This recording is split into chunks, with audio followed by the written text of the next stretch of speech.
Hey y'all, what is up YouTube? Sparky Marky Mark here, and I'm back to do a special review and unboxing, revealing of a certain piece. Now, if you're looking at this, what the hell? It's a Rolex. Well, not just any Rolex. It's going to be a dive watch. And as you can see, over the many years, you already know the history. Any young bucks don't know about it. Hell, just it's a dive watch produced for both fashion, diving, heck. Since its foundation until the 21st century, it, it's been like a bit challenging over the years, even competitors and other things. So founded in London in 1905, 117, United Kingdom, London, 117 years ago, 1995. Windorf and Davis founded in 1915, Rolex Watch Co. Ltd. Monterey Rolex SA, 1920. And now the founders are Alfred Davis and Hans Willdorf. And young Hans Willdorf took it all. And now it's the owner is the Hans Willdorf Foundation. Employee of 30,000. And this company has been around for almost, let's say 117 years now. Since the very beginning, of course. And that it has gone very, very greatness over the years. And knowing the much of this particular brand. And let's not forget, it would have a sister competitor or the sister company brand, Tudor. But I'm going to save Tudor for another time until I get one. And then I'll show you all. In revenues, I'm not going to say box office. What how you put the word? Top sales so far for Rolex as of 2019. The production is output 2 million pieces as of 2020. And of course, the revenues, as in like returns in gross sales, is about $5.2 million, grossing a lot of money in sales as of 2019. I don't even know right now, since right now we haven't gotten any new Rolex. We are hearing rumors. Are we going to get a Coke bezel? Are we going to get a blueberry bezel? Are we going to get I don't know, a bigger sub? Is a big crown making a comeback? Is the Milgauss going to get back to its original design? It have been hearing rumors since 2019 that we were going to get a 6205 with a pencil hand. But again, that was a rumor. It hadn't been confirmed if it was going to make a comeback in 2020, which was a dumpster fire year, which we never got. Then we were hearing that the following year we're going to get a big crown Milgauss. Oh wow, is it gonna make a comeback? Nah, I didn't. So yeah, y'all. Yeah. And with that, let's take a look at which brand are we gonna look at. Like right now. And here it is, y'all. Rolex Submariner. The Rolex Oyster Perpetual Submariner, that is. Going back to say 1953 and 1954. And of course, we're going to 1953. Wow, 69 years ago. Wow. And looking at its predecessors before it, and it was at the Basel Watch Fair in 1954 were introduced, but the production began in 1953. And as you can tell from the many histories, yes, and you got the model numbers, and you got the discontinued models that were beginning back in the 1950s and on to the early 2000s. And then there's the spin-off with the Sea Dweller, and of course affiliated with James Bond, of course. Yes, who can forget that? And you got various models. And if anyone wants to see more, let's take a look at what I have so far, my crazy album collection of the Submariner line. Right now, here we have a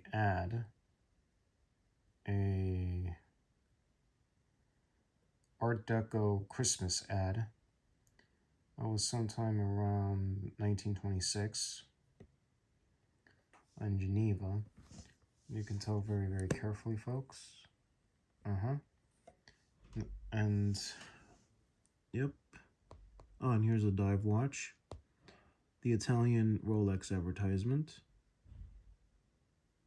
Hamilton, and then here is the marvelous one from the 1930s. I make that 1927. Make it roll Xmas.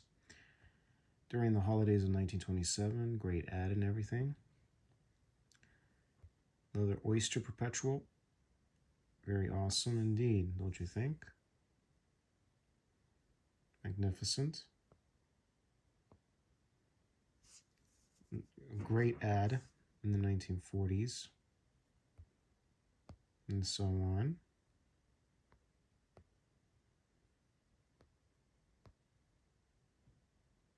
Awesome. And with that, let's take a look at the Submariner line.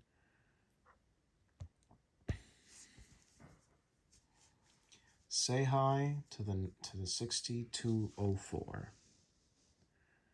That's right, the 6204 Big Crown. This is its big brother, y'all. This is what started the Rolex brand, the movement and everything. All right, it has the pencil hand. You got, it says Submariner. There's no dive details. It has a big crown. Amazing, badass watch. And then the next would, and then here's a close-up of it. Well, I would like to make a cake out of this watch. Magnificent, don't you think? Next up, we will be having another line, and here's a ad for the Submariner. That was for the 6204. Here's the Eternograph, the 6202.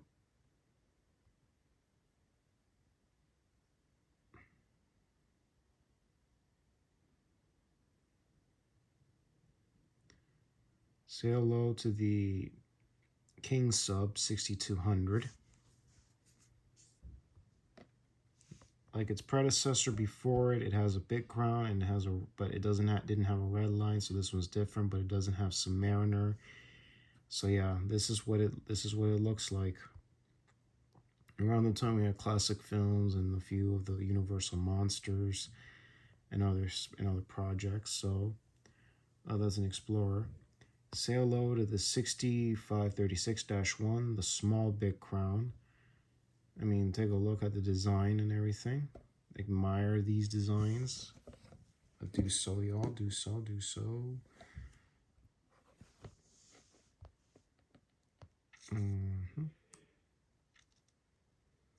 Say hello to the 6538-4.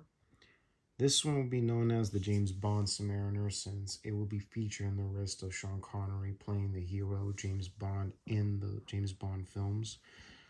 From Dr. No Dr. No until Thunderball. And then that's a Milgauss Big Crown.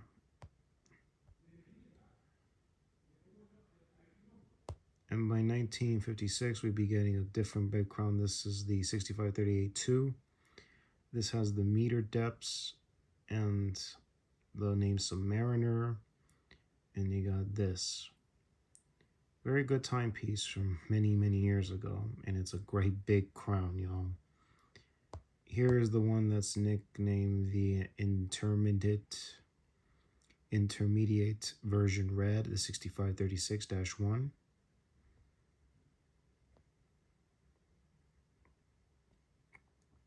And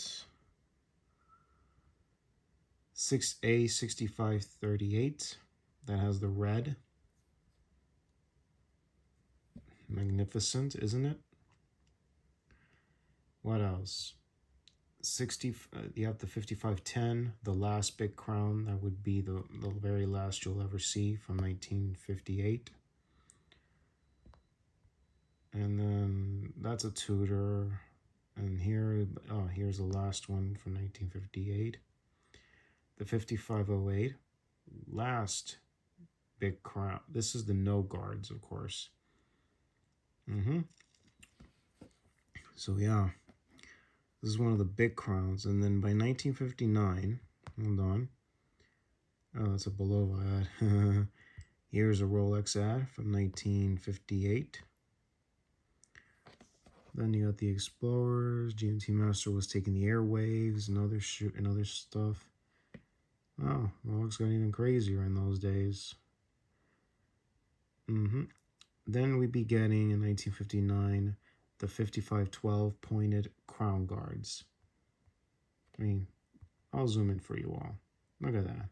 It's practically like a beak, but different. Still a big crown, but it has ground guards, but no date like the other predecessors before it. And one of them was the Explorer dial. Oh well, I'll leave you the link in the description box down below for Houdinki, talking about the Rolex Submariner lines.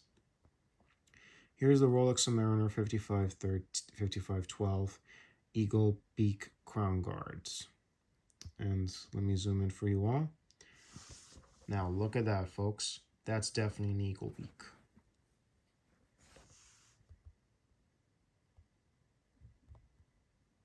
Next, and then also that particular time period, we had the same year, the 6204, the 6205, we had the Deep Sea Special.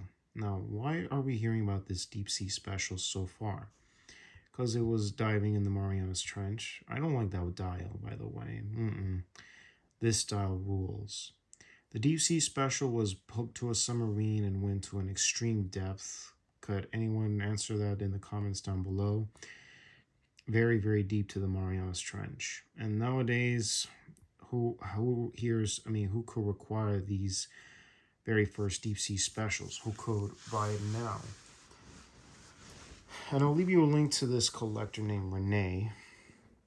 This guy likes competition vintage cars, and he has himself that particular one in another collector as well. Really, dude, it's a big crown. It is a big crown though, but it's a deep sea because of the dome.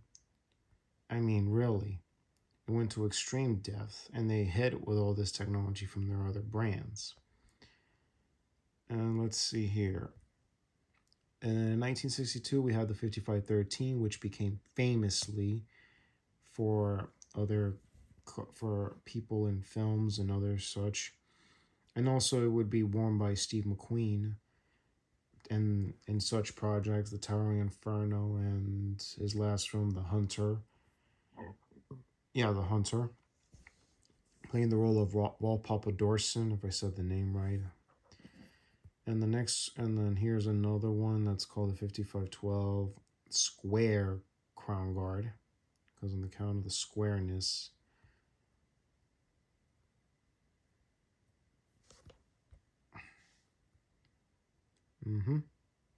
That's it. And the next one would be the 5512 1962. That's very year. We would be getting the 5513 Explorer dial. Amazing. And we would be getting, of course, in 1963, the 5513 underline. Here's the underline. Amazing. Another Explorer, Breitling Navitimer. Here's an ad for the Submariner line.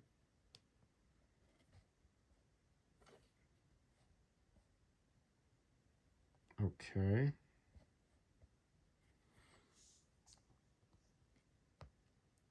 Keep following more and more. So I'll be hitting another Submariner line. Say hello to the 1680 Submariner line released in 1966. By that point in 1966, some of the crown on the Submariner line may look like the head of Bart Simpson. And back then, this was way before we even heard of the name The Simpsons. Okay, here we go. Here we go. This is the one. So yeah, this is the 5513, the Bart Simpson, because nice crown guards, but the name of the Bart Simpson. is why some people are calling it the Bart Simpson as of like say 3 or 4 years ago, definitely 3 years ago or some years ago. The crown. Does anybody know the crown? The shape, shaped like Bart Simpson's head of The Simpsons. So yeah, and that's kind of awesome. I mean, this was way before. This was in 1966. Many years we even heard of the name The Simpsons. Then we got the 5512 meter first. There. Because of that.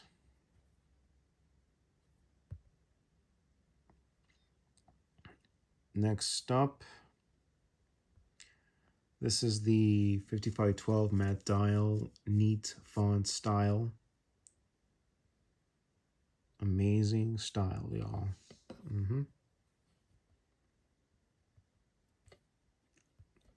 Next up, we would be having other pieces and other things, but again, this is Submariner only.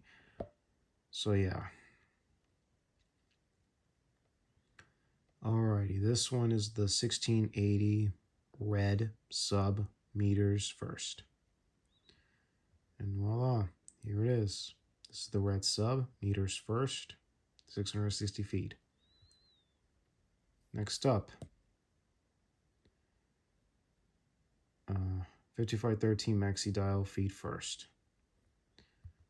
Yep, look at that, y'all. Very, very carefully.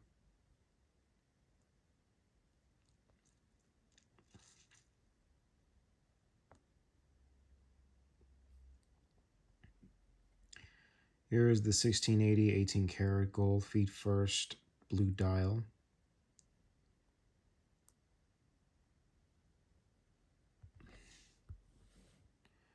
Here is the 5513 Comex style.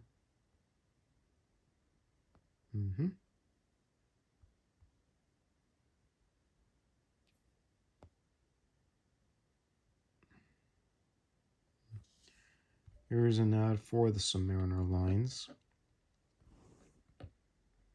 And here's a Rolex Explorer 2 that rumored has it that Steve McQueen owns, but nobody ever saw him wear. That's kind of suspicious, don't you think? A lot of rumors. Oh, that's a Sea Dweller, but I'm not talking about a Sea Dweller. But let me see something. It's both Submariner and Sea Dweller. Released in the summer or the summer of 1971. Can't know exact the date. But it says here it's a 1665 red Submariner Sea Dweller. Here it is, folks. Pause it very carefully with a date that doesn't have the Cyclops, which is pretty cool. 2,000 feet, 610 meters feet equals 610 meters down. Magnificent, magnificent, don't you all? And let's see what else. Oh, yes. By 1972, we had this one, the 5513 Mill Sub. No bracelet. Comes with a different band. And the Iranian army and the Russians were battling against a common enemy, and this was manufactured to them. Military Rolex, and it's the Mill Sub, of course, and there's a T. I can't even tell what it stands for. Titanium, maybe? I could be wrong.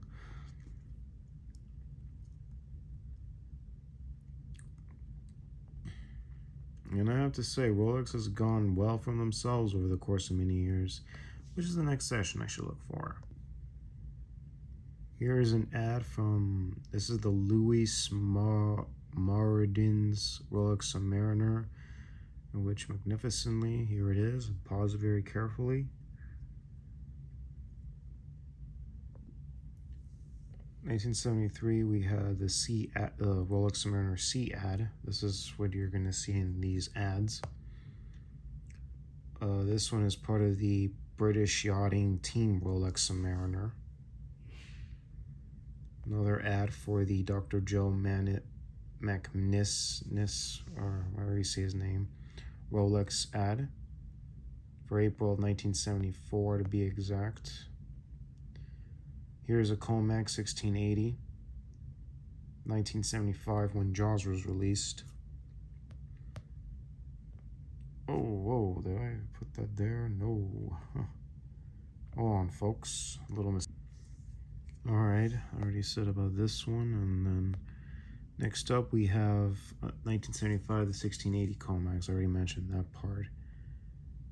And then there's the, I already said this one. And then there's the, let's see, the Peter Benchley ad for Rolex. These cost you $490 back then. Equivalent today, that's a lot. I don't know how much, $300,000 range. Here's the Peter Benchley, the ad that says Peter Benchley always wears his Rolex when he goes fishing.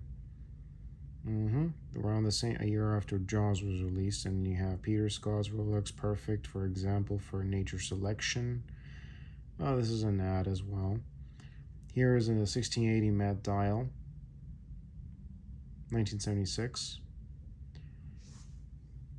And here is the David Dublitz Rolex. I believe he took this diving to film seals. Yep, Rolex Submariner 1680 app. Oh, the price was getting a little increasing by the mid-70s or the late 70s. 18 karat gold, 1680, 9290 would cost about $3,825. Whoa there. And here is one of them, the 1680 18 karat yellow gold reference 1680.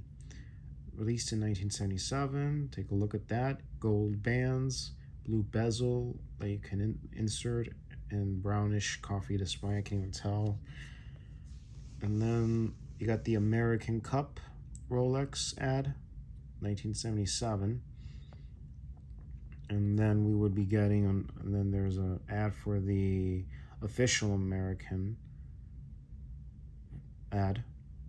Here you go, and woo-wee, $4,125. Price was a little bit crazy back then for 18 carats.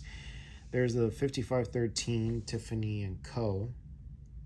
Part of the company for J.C. Penney back then. And then the Sea Dweller Submariner 5513 ad, 1979.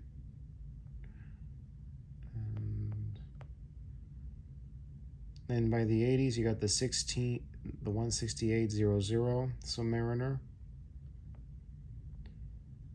the 16808 gold Rolex Submariner.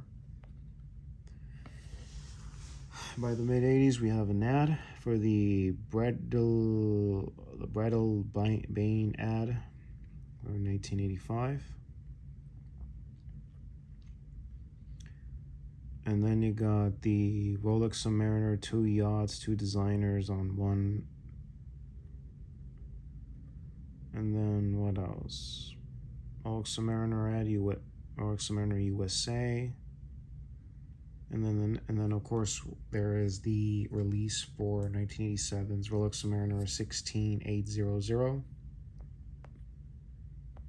Then we get a 16610.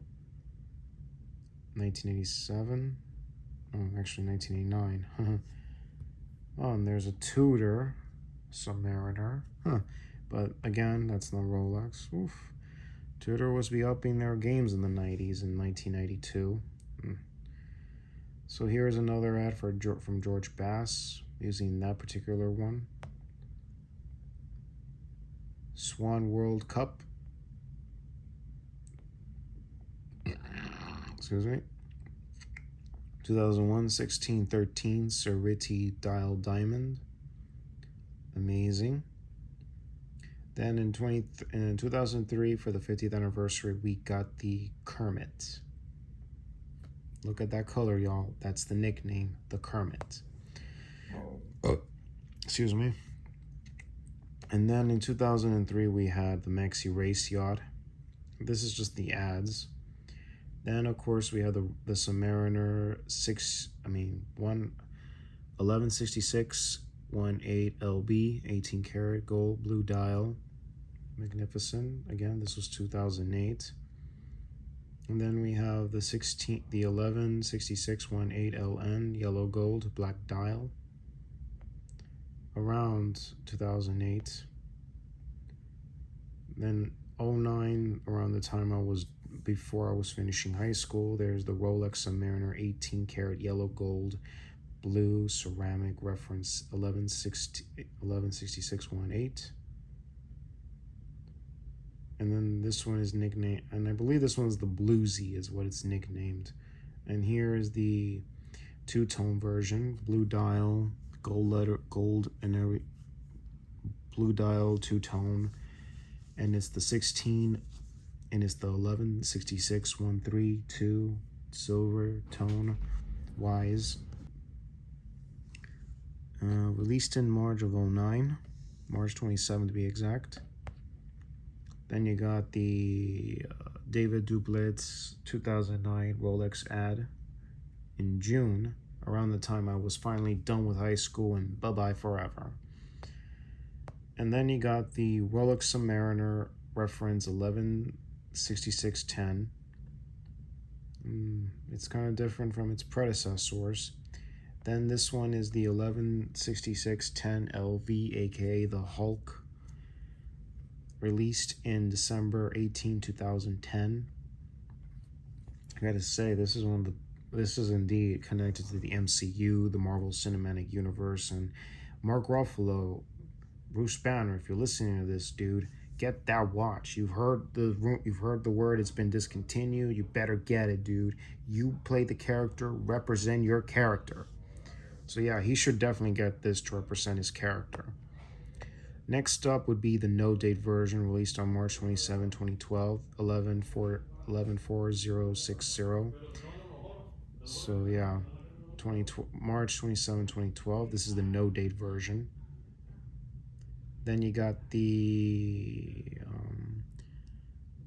let's see, the Rolex Submariner 114060. Then you got the 124-060. This is the 41 millimeters that we got in 2020. Then this is the 41 millimeter two-tone version, 126-613 LN. And then you got this gold variant with black dial, altering from its predecessor from like many years ago. This is the 126618 LN.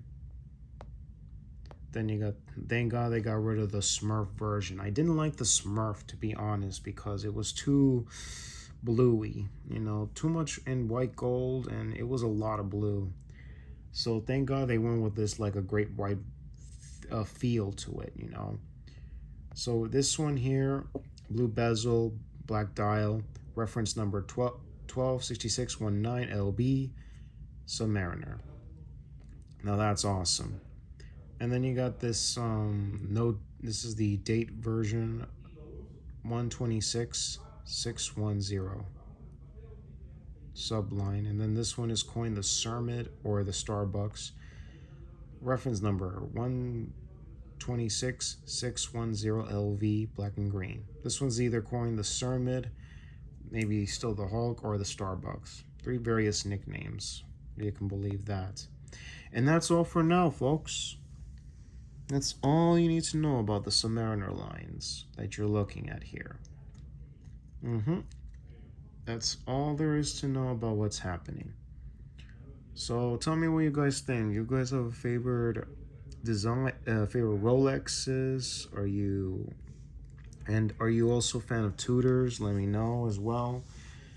And again, this is like crazy pieces that have been around for nearly 70 years. We're 69. The brand is the Submariner line is 69 though, and up to that point, it's been like crazy, giving us all these Rolexes. Famous actresses and actors wear them, most likely actors, and also such like say,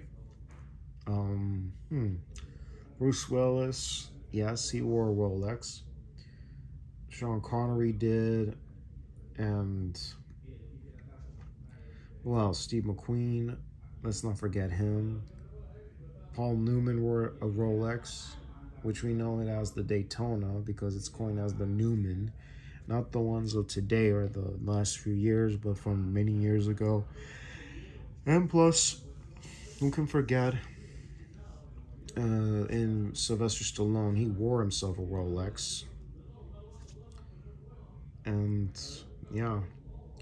So, anyways, enough chit chat. Let's get to the watch. Like right now. Let's go, y'all. Let's check it out. All right, y'all. Before I show you the watch, I want to show you all this issue number 8 of the Rolex magazine for reliability, exploration, and Rolex on cinema. Rolex and cinema. Wow, wow, wow. And watch tested to be tough. Well, I'm not gonna show like full on. I'm just gonna show you some good ones, maybe some cool, So this was signed by this gentleman named Jean-Frédéric Dufour. Huh. Okay.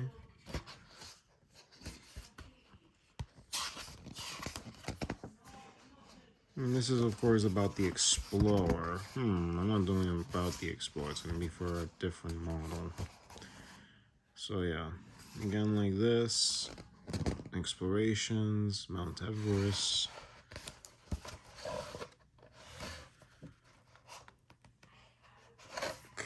Hold on a second. This is how it looks.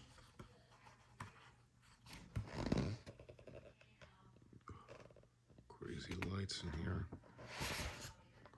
Just like you saw in the photo, and here's a black dial one. Very detailed.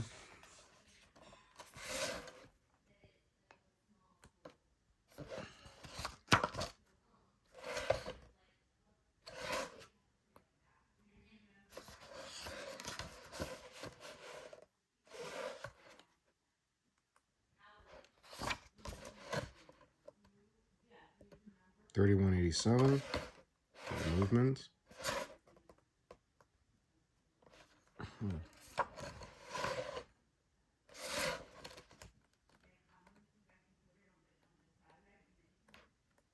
They did variations over the many years, and you've seen the ads.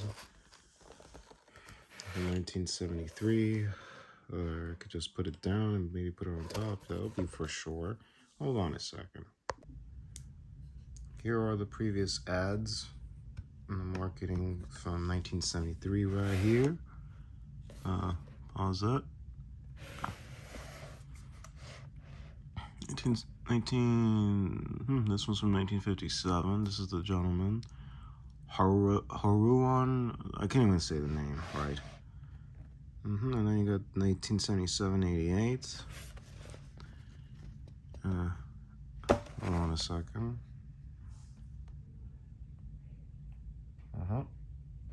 Pause it very carefully.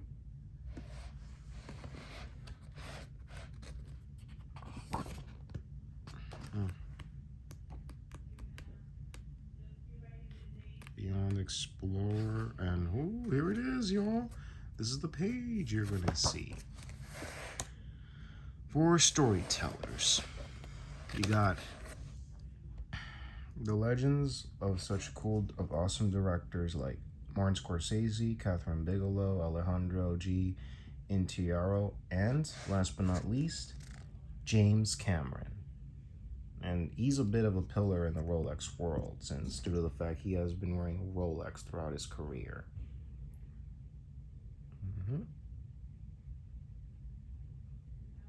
Pause that, y'all. That's what you're gonna get. So enough chit chat, let's take a look.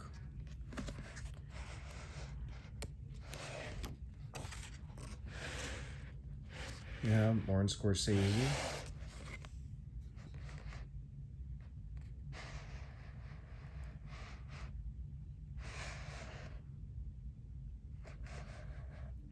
I'm gonna go as when I go down, just make sure to pause it and read these very carefully.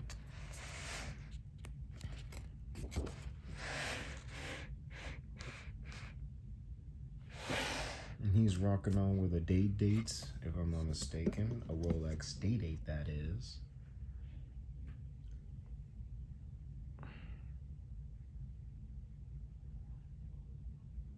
Pause that. Who's next?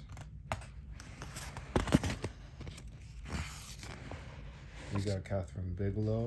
I can't even tell what Rolex she's wearing. If you all know, let me know in the comments down below. Really. She's a cool director. Of course, in the 90s, made big with the 1991 robbery film called Point Break. I think that's an Explorer. Maybe when it's Datejust or Date 8. And surprise, surprise, she was involved in other big projects, including in the 2000s with Hurt Locker with Jeremy Renner, Anthony Mackie, Evan Jill Lilly. Coincidence they would be connected to the world of the MCU. So pause it very carefully, everybody.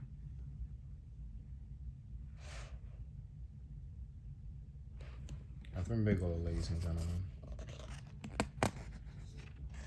Oh, here we go. I can't even tell what model is this particular brand, this particular Rolex from. Yeah, it's an Explorer Datejust. That's what I'm gonna stick with.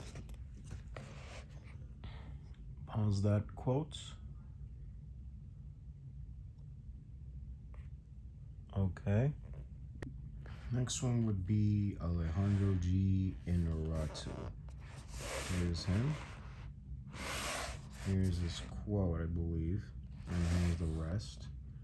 Who, of course, is known winner of consecutive Oscars for Best Director, Birdman in 2015, The Revenant in 2016, which, of course, The Revenant stars Leonardo DiCaprio, Birdman, Michael Keaton.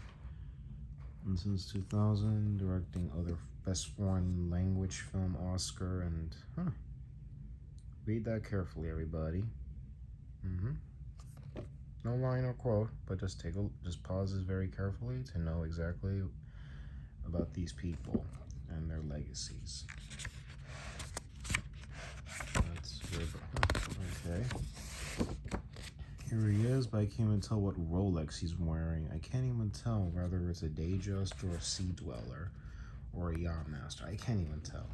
And next but not least, we got James Cameron. Yeah, James Cameron in the house. Here he is, everybody. James Cameron. Rolex and cinema, y'all. So read this very carefully because he, of course, started out as a truck driver, and he also, of course, was involved in low-budget projects and New World Pictures, run by the king of B-plus low-budget creature features, Roger Corman. And, of course, he was involved in Galaxy of Terror, helping a little bit of directing and stuff. And will later be involved in his own feature projects like Piranha 2, even though he disowns it, but I still dig his first feature is Piranha 2 The Spawning, so which is great. And of course, then would later be involved in Hemdale with the big hit like The Terminator 1984, Aliens, and he did The Abyss based on a short story he wrote when he was young, and he was fascinated by the ocean, and he's still an advocate for oceans these days. Great guy. Then that was released in 1989, The Abyss, and then he will later be doing the sequel, Terminator 2, awesome action film, True Lies, and then Titanic, and then we got Avatar, and he's a very visualization director. And if anybody recall, in 2012, he has been wearing a Rolex Submariner over the many years during his career and taking 33 dives down into the Titanic. Next one would be years later in 2012, make that 17 years later for the documentary he was doing about the Deep Sea Challenge and doing a vertical submersible, and then Cameron co-design, and he had the world record break, Earth's deepest point, successfully plotting the sub 7 miles, 11 kilometers to the bottom of the Challenger Deep in the Marianas Trench. His documentaries of the 8 deep sea expeditions he bring the experience of the ocean exploration and science to audiences around the world. Cameron worn Rolex Submariners for several decades, and it was on his wrist both underwater and diving and at the bottom of the planet as the Marine Explorer, and while accepting an Oscar, Rolex watches appear organically in his films. He gave the late Bill Paxton a Submariner he wore during the filming of Titanic. And I could assume it's a green, yeah, it is a Submariner. It's not a green dial. I don't think green dials didn't exist until 2010s. And here you have James Cameron doing his visuals, his visions, everything you want to know about him.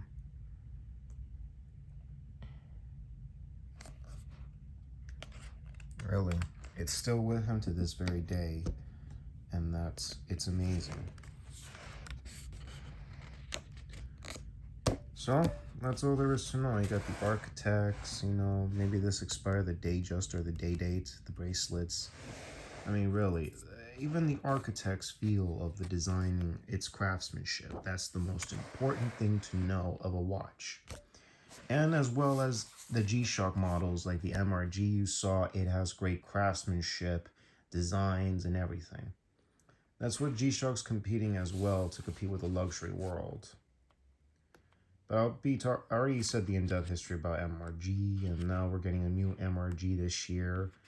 I don't even know if it's out yet. I'm not so sure. And there's stores in Dubai. Holy sea cows. I want to go to that place. I want to check it out. Rolex is spraying the city of gold. This is crazy.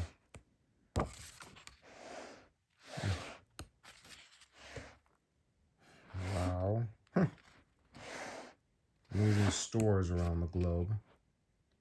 Opportunities. Oh, it's in Australia.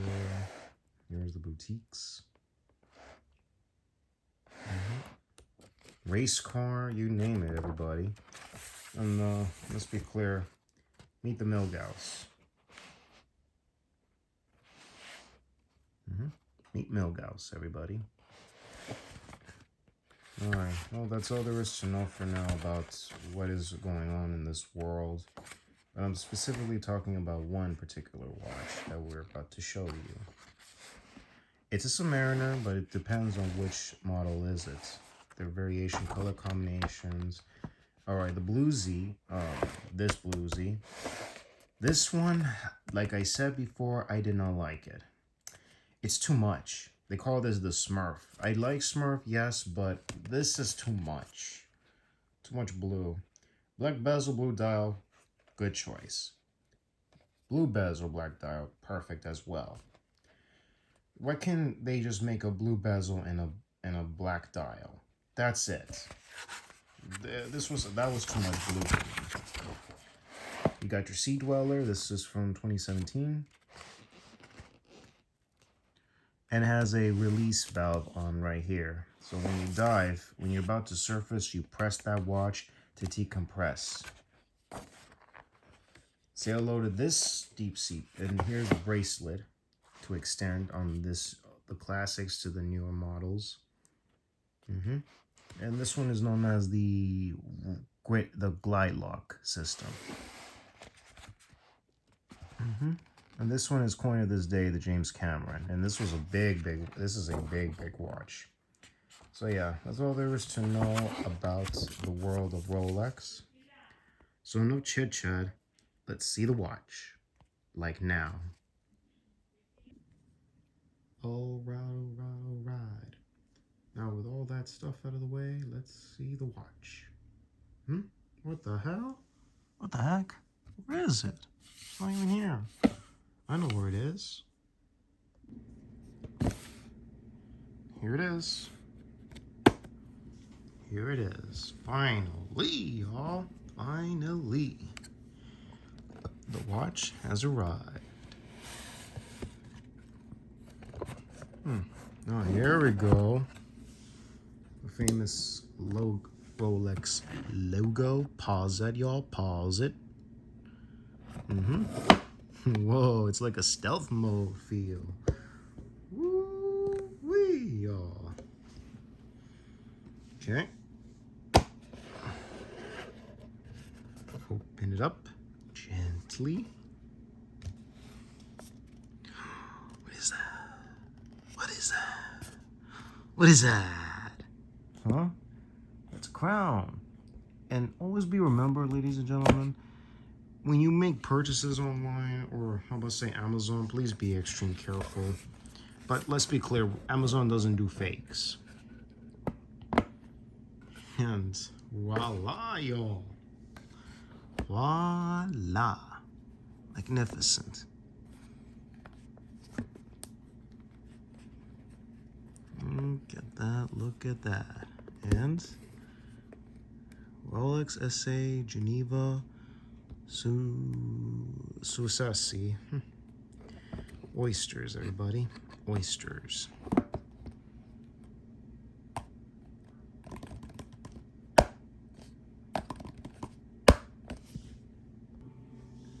All right, let's see. And voila. Dum da da dum. We got it. It's a Rolex. Wonder what number is this particular one. And always like they do, in the back, they always have these. Manual instructions for the Submariner date. And what number is this here? 116610 LV. Other words, the Hulk is in the house. Woo woo! All right, let's take a quick look at this booklet service.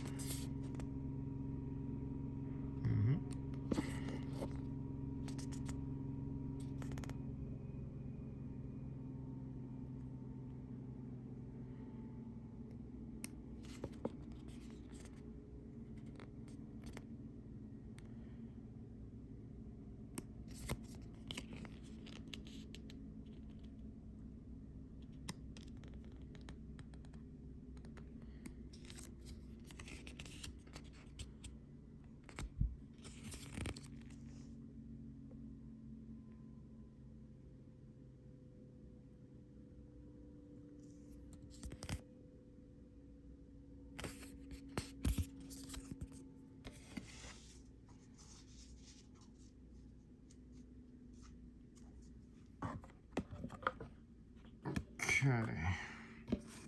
Take a quick look at this manual.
Okay, with all that out of the way, let's see the watch itself.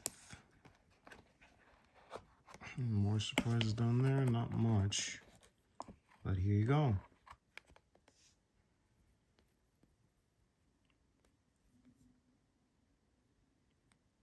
Rolex SA Geneva. Superlative certified. That's how they come with everything these days. And let's see here. Gorgeous, magnificent. Don't you all think?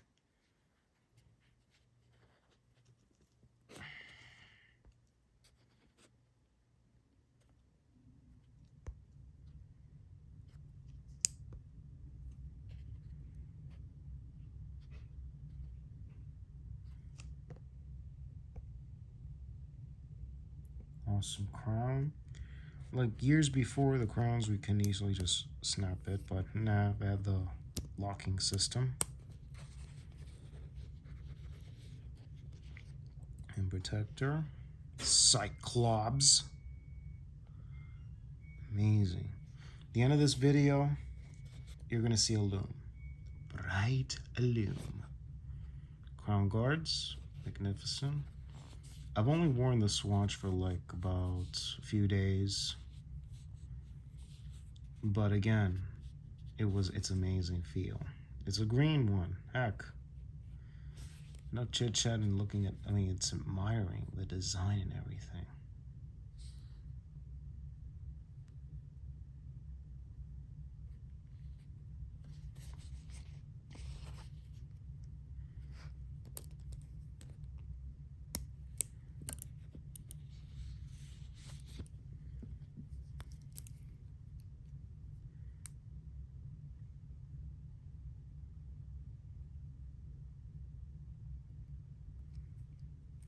Amazing back.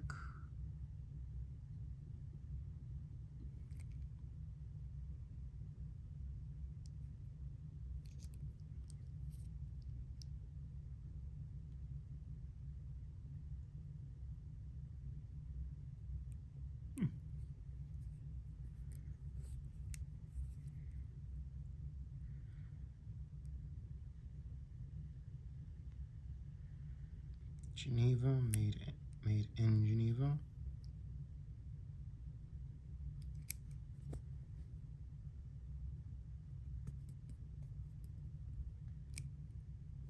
You already know the story about these. You can move it in, or you can extend. Leave it extend. I got a big wrist.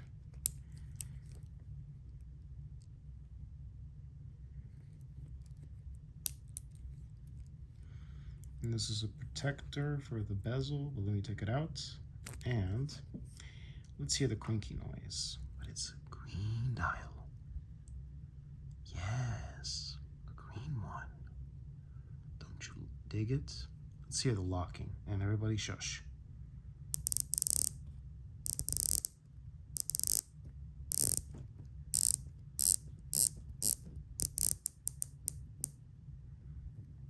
Amazing, amazing. Let's see how it looks on the sparky wrist, everybody. Clap your hands, everybody. Clap your hands. Amazing, amazing.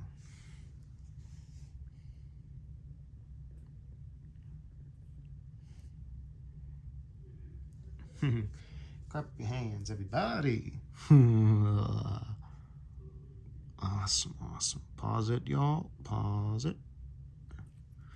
Let's see how it looks with the protector on.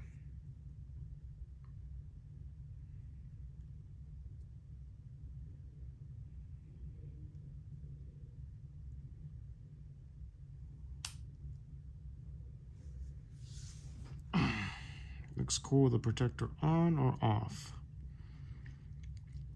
Also, believe it or not, back when I was in high school, I noticed a classmate of mine who, of course, I sat next to him in graphics class, or was it graphics design class, and he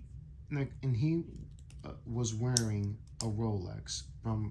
It's not gonna be from the 2010s. It didn't look like this, but closely it was the Submariner. And it was a Submariner, yes, and it was in a different look design of one of the 2003s, like the Kermit version. But this one, in this case, was the 1680 models. So yeah, he said he bought it at a site called Overstock.com. I asked my old man about it, and he said that's a place where they sell used or like new items. My old man in the family is against used, so yeah, whoa. Eat that. So it is how it is. And with that, let's play a little music and pay tribute to 2010 like now. Let's go. Alrighty, y'all. So the next step is with a hit song from 2010 to represent this piece of the year. And it's Let Me OH Let Me Ho by E Double. That's E minus DUBBLE. Enjoy, folks.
Alrighty.